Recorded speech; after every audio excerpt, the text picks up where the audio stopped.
तर सर्वप्रथम रामकृष्ण हरी.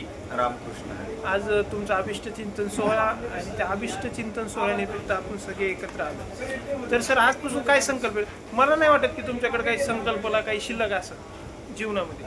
तरी पण एक बड्डे असतो, नवीन ऊर्जा असते, त्या दिवसापासून आपला एक जन्म झालेला असतो आणि आजपासून एक नवीन आयुष्य कमी झालंय. मी संकल्प केलाय म्हणजे एकट्याचा नाही केला, दोघांनी संकल्प करायचा आहे की पुढच्या वर्षीपर्यंत आपण कीर्तनाला उभे राहिले पाहिजे. म्हणजे दुसरा सोबत असला म्हणजे लवकर होऊन जाईल, म्हणजे असा संकल्प आहे. नाही, छान आहे. म्हणजे बाबाजींचा संकल्पनेमुळे बघा, माणूस आज जीवनात काही ना काहीतरी घडत असतो, शिकत असतो.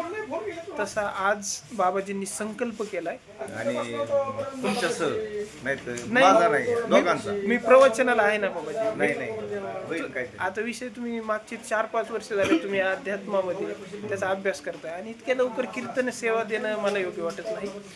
समाजाला त्यातून एक वेगळा समाजाची मागणी आहे. कुठे आहेत? होय, त्यांच्या सह्या करून घेऊ, हरकत नाही. आणि जसं आपण विषयात चाललो होतो, बाबाजींनी ठरवलं की पुढच्या वाढदिवसापर्यंत कीर्तनाला उभे राहणार. शेख मोहम्मद महाराजांच्या आशीर्वादाने त्यांचं हे स्वप्न पूर्णत्वात जाऊ.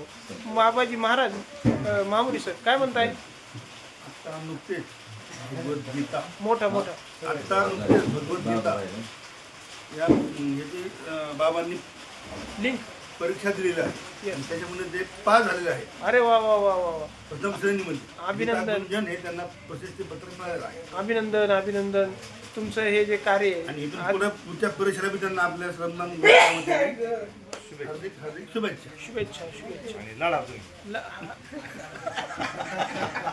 अहो, लढणाऱ्यापेक्षा सपोर्ट देणार पण नाही. आता इथून पुढे ते लढ नाही ना, खूप म्हणजे कॉम्प्लिकेटेड. त्याला पूर्ण 18 अध्याय संस्कृतमध्ये पाडत पाहिजे. हरकत नाही. कुठलाही एक श्लोक म्हणतात त्याच्या पुढचा अंदाज आलेला आपण श्लोक म्हणून दाखवतो. मला विश्वास आहे, समोर बघायचं नाही. मला विश्वास आहे दोन बाबा. परीक्षा मी तुमच्यासाठी गिफ्ट आणले, स्पेशल चांदीचं.